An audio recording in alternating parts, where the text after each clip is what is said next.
Welcome प्यारे बच्चों, आप सभी का स्वागत है हमारी एक और नई वीडियो में।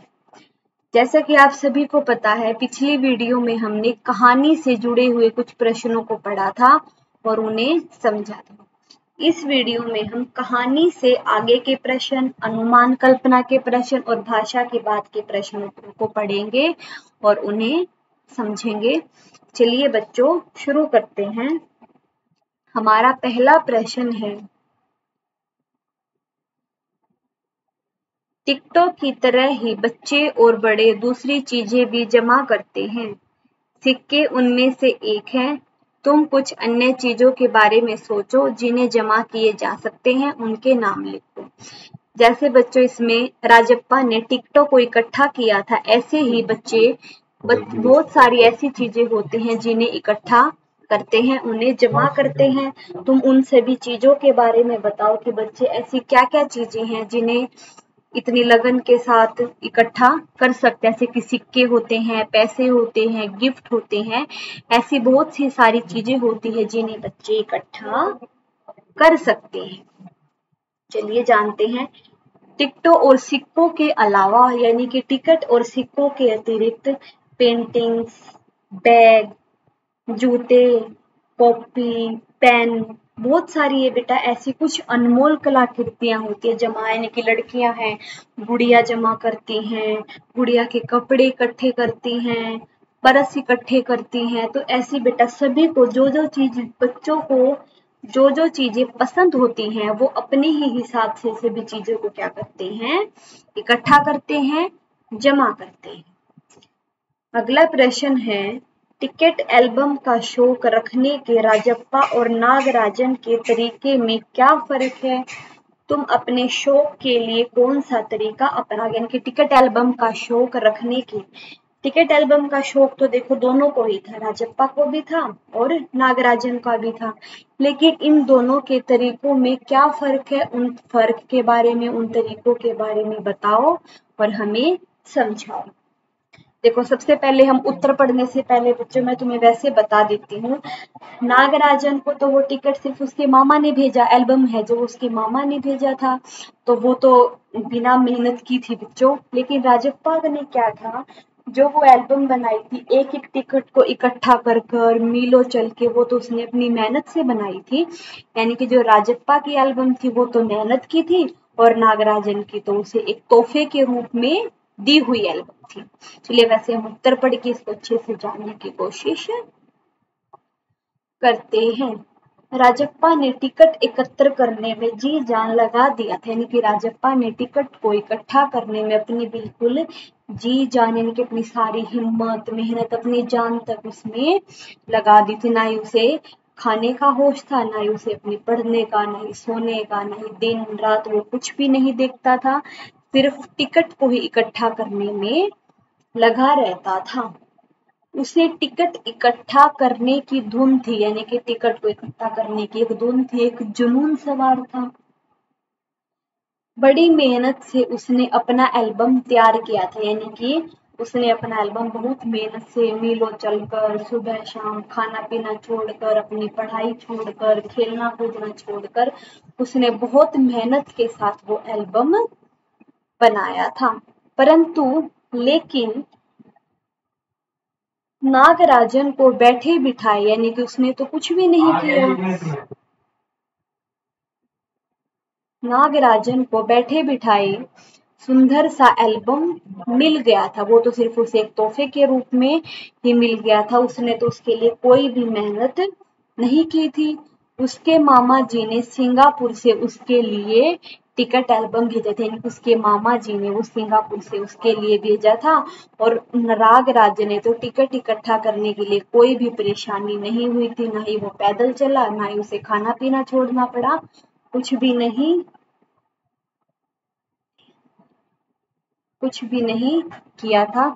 उसे तो बैठे बिठाए एक सुंदर सा एल्बम मिल गया था, लेकिन राजप्पा ने वही एल्बम अपनी मेहनत से तैयार किया था। उसे टिकट जुटाने में कोई परेशानी नहीं हुई थी। यदि मुझे टिकट एल्बम बनाना हो, यदि मुझे टिकट एल्बम बनाना हो तो मैं राजप्पा का तरीका अपनाऊंगा। अगर तुम्हें भी बच्चों टिकट कोई भी एल्बम बनाना है तो तुम कौन सा तरीका अपनाओगे, मेहनत वाला या फिर तोहफे वाला? तो अगर मुझे एल्बम बनाना है तो मैं राजप्पा वाला तरीका अपनाऊंगा, क्योंकि अपनी मेहनत से कुछ बनाने और बिना मेहनत के पा लेने में फर्क। अगर कोई भी चीज बच्चों हम अपनी मेहनत से बनाएंगे उस चीज में, और कोई हमें वो चीज दे के चला जाता है तो उस चीज में बहुत ज्यादा फर्क होता है। मेहनत की चीज ज्यादा रंग लाती है, बाकी बैठे बिठाए काम। ये था हमारा प्रश्न नंबर 2। अब हम चलते हैं प्रश्न नंबर 3 पर।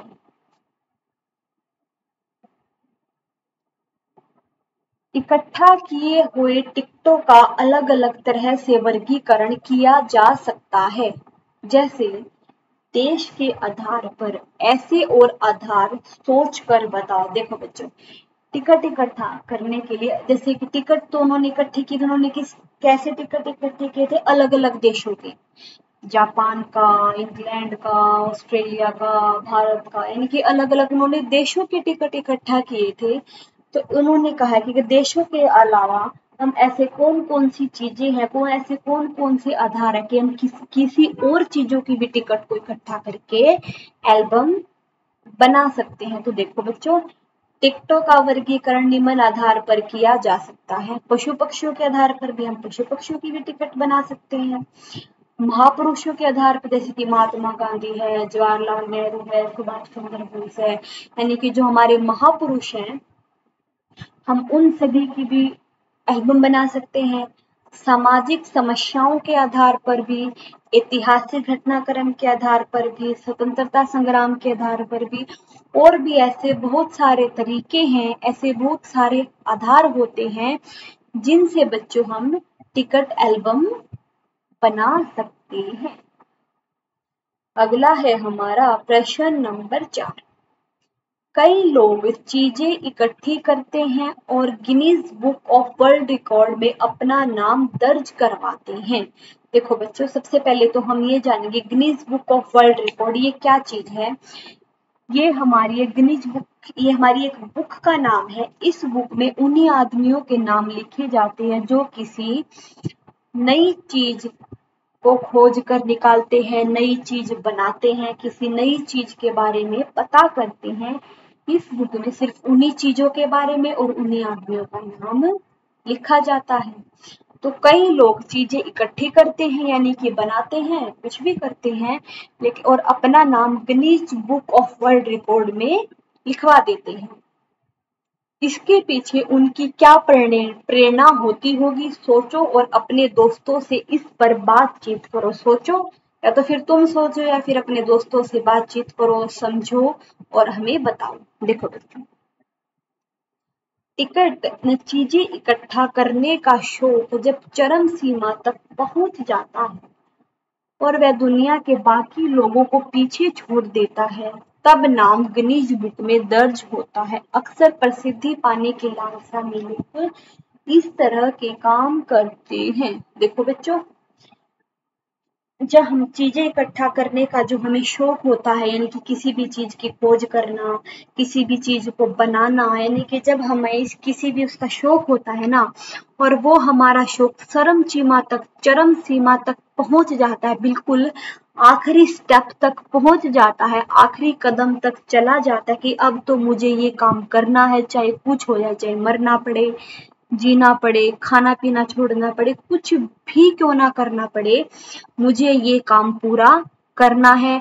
और वह दुनिया के बाकी लोगों को पीछे छोड़ देता है कि बेटा देखो, किसी एक काम को 10 लोग कर रहे हैं, लेकिन एक आदमी ये सोच ले कि मुझे तो इस काम को करना है, चाहे कुछ भी क्यों ना हो जाए, और वह बाकी उन सभी लोगों को पीछे छोड़कर उस काम को कर देता है, उस काम को पूरा कर देता है, उसकी खोज कर लेता है या फिर किस चीज को इकट्ठा कर लेता है। उसी इस शौक पूरा होने के बाद तभी उसका नाम गिनीज बुक में दर्ज होता है। और गिनीज बुक में दर्ज क्यों होता है? अक्सर प्रसिद्धि पाने के लिए, यानी कि प्रसिद्ध होने के लिए, फेमस होने के लिए, कि सभी मेरे नाम को जानेंगे, सभी मुझे पहचानेंगे। प्रसिद्धि पाने की लालसा, यानी कि फेमस होने का लालच ही लोगों में इस तरह के काम करते हैं, यानी कि किसी आदमी को बच्चों देखो फेमस होना है, उसे सोचना है कि मैं फेमस होता हूँ, किस तरीके से हूँ, तो ये सोचता है कि कोई मैं एक नई चीज को बनाता हूँ या फिर मैं किसी भी नई चीज की खोज करता हूँ और फिर मैं उस चीज को बनाऊंगा या खोज करूंगा तो मेरा नाम गिनीज बुक में आएगा और मैं फेमस हो जाऊंगा, प्रसिद्ध हो जाऊंगा। तो अक्सर प्रसिद्धि पाने की लालच में ही लोग इसी तरह के काम करते हैं। ठीक है बच्चों, ये था हमारा प्रश्न नंबर 4 और यहीं पे हमारे कहानी से आगे के प्रश्न समाप्त होते हैं। अब हम करेंगे अनुमान और कल्पना के प्रश्न और इसमें हमारा पहला प्रश्न है, राजप्पा एल्बम जलाए जाने के बाद नागराजन को क्यों नहीं कह पाता है। यानी कि देखो बच्चों, अगर वह कह देता तो क्या कहानी में अंत तक कुछ फर्क पड़ता। कैसे? राजप्पा एल्बम जलाने की बात देखो, जब राजप्पा ने नागराजन की एल्बम को जला दिया था तो वो ये कह रहा, तो उसने नागराजन को क्यों नहीं बताया। अगर वह उसको बता देता तो क्या कहानी के अंत में कुछ फर्क पड़ता। यानी कि अगर राजप्पा को पता चल जाता किसने मेरे एल्बम को जला दिया है, वो उसे मारता, उनकी लड़ाई होती या फिर कुछ भी, तो जैसे अब कहानी का अंत समाप्त हुआ, क्या तब भी वैसे ही समाप्त होता। चलिए जानने की कोशिश करते हैं। राजप्पा पुलिस द्वारा पकड़ लिए जाने के डर से नागराजन को नहीं बता पाता। यानी कि वो ये सोचता है कि कहीं तुझे पुलिस पकड़ के ना ले जाए, घर वाले तुझे मारे ना, तो इन सभी चीजों से डर के वो नागराजन को नहीं बता पाता और उसका एल्बम वे जला देता, कहीं वो पकड़ा न जाए। अगर वह बता देता तो कहानी का अंत कुछ और होता। तो कहानी का अंत है जो वह कुछ और ही तरीके से होता। संभव है नागराजन उससे लड़ पड़ता और उसके माता पिता से उसकी शिकायत भी करता, फिर राजप्पा को डांट पड़ती, हो सकता है उसकी पिटाई भी हो जाती। नागराजन स्कूल में भी सबको बता देता और राजप्पा को शर्मिंदगी झेलनी पड़ती। यानी कि स्कूल में भी सबको बताता और फिर राजप्पा को सबकी शर्मिंदगी झेलनी पड़ती, उसे सबकी डांट खानी पड़ती, पिटाई भी खानी पड़ती। ये था प्रश्न नंबर 1। अब चलते हैं प्रश्न नंबर 2 पर। कक्षा के बाकी विद्यार्थी स्वयं एल्बम क्यों नहीं बनाते। वे राजप्पा और नागराजन के एल्बम के दर्शक मात्र क्यों रह जाते हैं, अपने शिक्षक को बताओ। देखो बच्चों, उसने कहा जो कक्षा के और भी बाकी विद्यार्थी हैं वो अपना एल्बम क्यों नहीं बना रहे हैं। वो सिर्फ या तो राजप्पा का एल्बम देख रहे थे या फिर नागराजन का, उनके ही एल्बम को क्यों देख रहे हैं। तो इस बारे में सोचो समझो और फिर अपने शिक्षक को यानी कि अपने अध्यापक को बताओ। देखो बच्चों, कक्षा में बस एक राजप्पा ही था जिसे टिकट इकट्ठा करने की धुन थी। तो कक्षा में सिर्फ एक राजप्पा ही ऐसा बच्चा था जिसे टिकट को इकट्ठा करने की धुन थी और लगन थी। वह एक एक टिकट हासिल करने के लिए दोस्तों के घर के कई कई चक्कर लगाता था, मीलों दूर चलता था, सबके घर में जाता था। उसका एल्बम कक्षा में सबसे बड़ा था। उसका एल्बम क्या था, कक्षा में सबसे बड़ा था। अन्य विद्यार्थी इस काम में इतनी रुचि नहीं रखते थे, यानी कि जो और विद्यार्थी थे वो इस काम में इतनी रुचि नहीं थी, उस काम में उन्हें इतना मजा नहीं आता था। उन्होंने इसके लिए कभी प्रयास भी नहीं किया, यानी कि उन्होंने कभी कोशिश भी नहीं की कि टिकटों को इकट्ठा करें और एल्बम बनाएं। इसलिए उनके पास टिकटों का इतना बड़ा संग्रह नहीं था, यानी कितनी ज्यादा टिकटें नहीं थी। यही कारण है कि वे सब बड़े मन से राजप्पा का एल्बम देखा करते थे और वो सिर्फ राजप्पा का एल्बम ही देखकर खुश हो जाते थे। बाद में नागराजन को उसके मामा ने एक बना बनाया एल्बम भेज दिया। सिंगापुर से नागराजन के मामा ने उसे एक एल्बम तोहफे के रूप में भेज दिया जो राजप्पा के एल्बम से अधिक सुंदर था। तो राजप्पा, क्योंकि राजप्पा ने तो बच्चों देखो अपनी मेहनत से बनाया था और नागराजन का तो वो एल्बम बना बनाया मिल गया था। यद्यपि नागराजन का उसमें कोई भी योगदान नहीं था, कोई भी मेहनत नहीं थी। फिर भी उस एल्बम की सुंदरता के कारण, यानी कि वो एल्बम बहुत सुंदर थी, बहुत अच्छी थी, और उसकी इसी अच्छाई के कारण, एल्बम की इसी सुंदरता के कारण लड़के भी और लड़कियां भी उसके दर्शक हो गए थे, यानी कि लड़के भी उसके एल्बम को देखते और लड़कियां भी उसके एल्बम को देखती। ठीक है बच्चों, ये था हमारा प्रश्न नंबर 2 और यहीं पे हमारे अनुमान और कल्पना के प्रश्न समाप्त होते हैं। अब हम करेंगे भाषा की बात के प्रश्न उत्तर। इन्हें पढ़ेंगे और समझेंगे। भाषा की बात में हमारा पहला प्रश्न है बच्चों, निम्नलिखित शब्दों को कहानी में ढूंढो। यानी कि देखो बेटा, जो आपको ये बॉक्स दिया गया है इसमें आपको कई सारे शब्द दिए गए हैं, तो कहानी में आप इन शब्दों को ढूंढो और उनका अर्थ बताओ और समझो। अब स्वयं सोचकर इनके वाक्य बनाओ। पहले तो उनका मतलब बताओ और फिर उनसे तुम वाक्य बनाओ। चलिए बच्चों, जानने की कोशिश करते हैं। देखो, सबसे पहले है खौफना, टटोल कर। तीसरा है जमघट। चौथा है कुड़ना। पांचवा है ठहाका। छठा है अगुना, अगुआ। सातवां है खलना। आठवां है पुचकारना। नौवां है हेकड़ी और 10वां है तारीफ। पहले तो बच्चों हमें इन सब के अर्थों को जानना है, इनके मतलब को समझना है और फिर हमें इनसे वाक्य बनाने हैं। घोषणा का क्या मतलब है बेटा? फसाना, यानी कि किसी चीज को फसाना, किसी चीज को फंसा लेना, अपने कब्जे में कर लेना। यानी कि उसके अंदर कोई भी एक बॉक्स है, कोई भी कुछ है, जैसे कि हम ये बोल देते हैं ना, हमने बॉक्स के अंदर बहुत सारे कपड़ों को फंसा दिया, लेकिन हमने बॉक्स के अंदर बहुत सारे कपड़ों को घुसा दिया, घोषणा कर दी। ठीक है, इसमें हमें क्या बनाया गया? घोषणा का मतलब क्या होता है बेटा? फंसाना। घोषणा माने मेरे बालों में पिन घोंस दी, यानी कि माँ ने मेरे बालों में पिन घोंस दी, यानी कि माँ ने मेरे बालों में पिन फंसा दी। ठीक है, अगला है अगुआ। अगुआ कौन है? आगे रहने वाला, यानी कि जो सबसे आगे रहता है, चाहे वो पढ़ाई में है, चाहे वो खेल में है, चाहे वो लड़ने में है, झगड़ने में, बोलते हैं ना लड़ाई करने में, तो सबसे आगे है। तो यानी कि मोहन लड़ाई करने में सबसे अगुआ है, मोहन पढ़ने में सबसे अगुआ है। यानी कि अगुआ का मतलब होता है बेटा आगे रहने वाला। अगुआ का मतलब है आगे रहने वाला। मोहन पढ़ाई लिखाई में अपनी कक्षा का अगुआ है, यानी कि मोहन पढ़ाई लिखाई में अपनी कक्षा में सबसे आगे रहने वाला है। ठीक है बच्चों, अगला है टटोल कर। मैं इस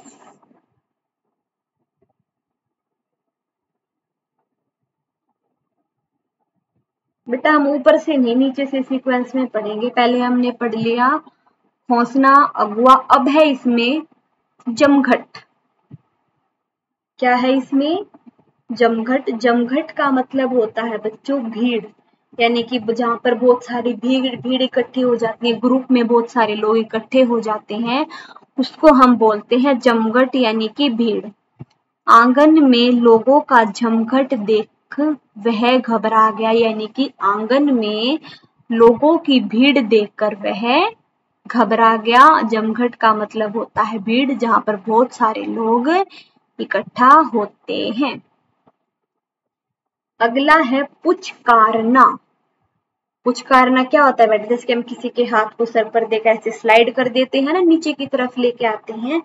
जैसे हमारे घर में कोई आता है, मेहमान आता है, उसके हम नमस्ते करते, वो हमारे सर पर हाथ रखकर ऐसे करते हैं ना, उसको हम बोलते हैं पुचकारना। यानी कि उसका मतलब होता है बच्चों तसल्ली देना।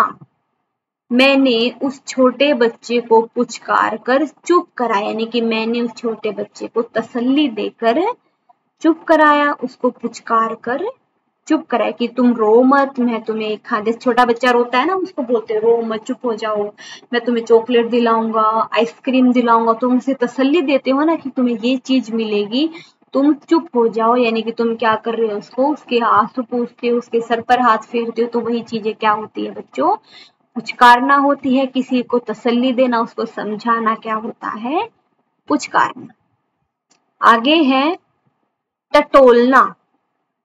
टटोलना का मतलब है छू कर अंदाजा लगाना, यानी कि किसी भी चीज को हाथ लगाकर छू कर पता लगा लेना कि इसमें क्या है और यह चीज कैसी है।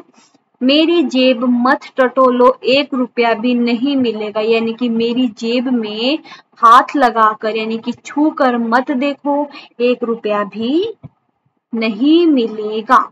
ठीक है, जैसे कि हमें किसी बैग में कुछ सामान को ढूंढते हैं, उसके बैग के बाहर को भी हम ऐसे हाथ लगाकर ऐसे उसको बोझ के बीच को दबा के देखते हैं ना कि इसके अंदर हमें वो चीज लग रही है, कोई भी हम थैली होती है उसमें कोई भी सामान होता है, हम उसको भी ऐसे पकड़ कर दबा कर देखते हैं कि वो चीज हमें है या नहीं, यानी कि छूने से हमें किसी चीज का पता लग जाता है, छूने से हम किसी चीज का अंदाजा लगा लेते हैं, तो उसको हम क्या कहते हैं, टटोलना। खलना, अगला क्या है बेटा, खलना, यानी कि कमी का एहसास होना, यानी कि किसी भी कमी का एहसास होना, यानी कि अगर हमारे जैसे देखो हमारे घर में कोई भी हमारी मम्मी है या कहीं चले जाते हम बोलते हैं ना मम्मी की कमी खल रही है, यानी कि मम्मी की कमी महसूस हो रही है, यानी कि किसी भी आदमी की, किसी भी चीज की हमें कोई भी कमी महसूस होती है तो उसे हम क्या बोलते हैं, खलते हैं। यानी कि माँ के चले जाने उसे बहुत खल रहा है, यानी कि माँ के चले जाने से उसे उसकी कमी महसूस हो रही है, माँ की कमी उसे खल रही है। आगे है बच्चों कुड़ना। कुड़ना का मतलब क्या होता है, अंदर ही अंदर जलना, यानी कि ईर्ष्या होना। ईर्ष्या का मतलब होता है दूसरे को देखकर जलना। अगर कोई दूसरा आदमी फेमस हो रहा है, सक्सेस हो रहा है, उसे सफल हो रहा है, तो उसको देखकर हम जलते हैं, मन ही मन में सोचते हैं ऐसे क्यों हो गया, ये वो हो गया, तो उसको हम क्या बोलते हैं, कुड़ना। किसी से ईर्ष्या होना, यानी कि किसी से जलन होना। दूसरों की सफलता देखकर कुड़ना नहीं चाहिए, यानी कि दूसरों की सफलता देखकर हमें ईर्ष्या नहीं करनी चाहिए, हमें जलना नहीं चाहिए। आगे है हेकड़ी। हेकड़ी का मतलब होता है बेटो घमंड। हेकड़ी का मतलब क्या होता है, घमंड। राघव अपने रुतबे की हेकड़ी दूसरों में दिखाता फिरता है। घमंड होता है बेटा जैसे कि एटीट्यूड, ठीक है, किसी चीज का घमंड होना। जैसे कोई बच्चा ज्यादा इंटेलिजेंट हो जाए, उसको घमंड होता है कि मैं तो बहुत ज्यादा इंटेलिजेंट हूँ। कोई बच्चा ज्यादा स्मार्ट है, उसको ये उसका अपनी स्मार्टनेस पर घमंड होता है कि ये तो मैं तो बहुत स्मार्ट हूँ। तो घमंड हेकड़ी का मतलब होता है किसी चीज का उसके अंदर घमंड होना, एटीट्यूड होना। राघव अपने रुतबे की हेकड़ी दोस्तों में दिखाता फिरता है। ठहाका, ठा का मतलब होता है जैसे कि हम एकदम जोर से हंसते हैं ना, हा हा करके, यानी कि जोर की हंसी। उसके चुटकुले को सुन सभी ठहाका लगाकर हंस पड़े, यानी कि जोर से हा हा करके हंस पड़े, हा हा करके हंसने लगे। तारीफ, किसी की तारीफ करना। तारीफ तो सभी को पता है ना बच्चा, प्रशंसा करना। उसके गुणों की सभी तारीफ करते हैं, उसके गुणों के बारे में सभी उसकी प्रशंसा करते हैं। ये था हमारा प्रश्न नंबर 1। अब चलते हैं बच्चों हम प्रश्न नंबर 2 पर। कहानी में व्यक्तियों या वस्तुओं के लिए प्रयुक्त हुए नहीं का अर्थ आने वाले शब्द नकारात्मक विशेषण को छांट कर लिखो। जहां पर बेटा नहीं वाला शब्द है ना, वो कौन सी होती है, नकारात्मक विशेषण। ऐसे शब्दों को छांट कर लिखो और उनका उल्टा अर्थ देने वाले शब्द भी लिखो। देखो जैसे कि आपको ये बॉक्स दिखाई दे रहा है, इसमें नकारात्मक विशेषण तो क्या, घमंडी। उसका उल्टा अर्थ देने वाले शब्द क्या होते हैं, स्वाभिमानी, फिसडी, अगुआ, बेशरम, शर्मिला, यानी कोई बेशरम और एक शर्मिला है। फिसडी कौन है, जो पीछे रहता है, और अगुआ कौन है, जो आगे रहता है। ईर्ष्यालु, जो जलता है, और श्रद्धालु, जो नहीं जलता। कूड़ा सुंदर यानी कि अच्छा, कीमती सस्ता, फालतू फायदेमंद, चिंतित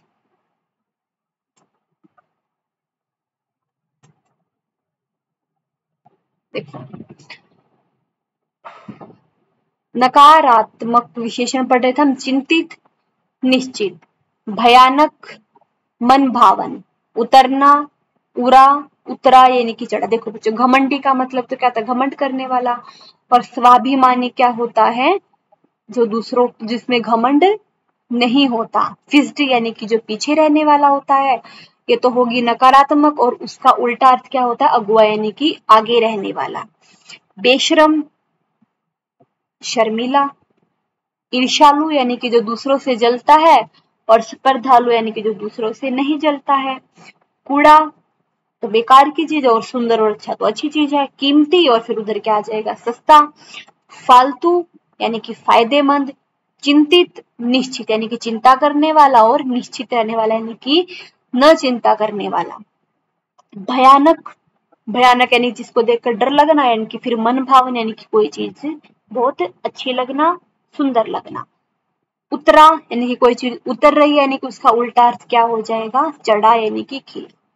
ठीक है बच्चों, ये था हमारा प्रश्न नंबर 2, और यहीं पर हमारे भाषा के प्रश्न उत्तर समाप्त होते हैं, और उसके साथ ही हमारा ये पाठ भी यहीं पर समाप्त होता है। अगली वीडियो में हम दूसरा पाठ, अगले पाठ को लेकर आएंगे। इस वीडियो के लिए इतना ही। आशा करती हूँ सभी बच्चों को सभी सारे प्रश्न उत्तर अच्छे से समझ में आए होंगे। आज की वीडियो के लिए इतना ही। धन्यवाद। आपका दिन मंगलमय हो।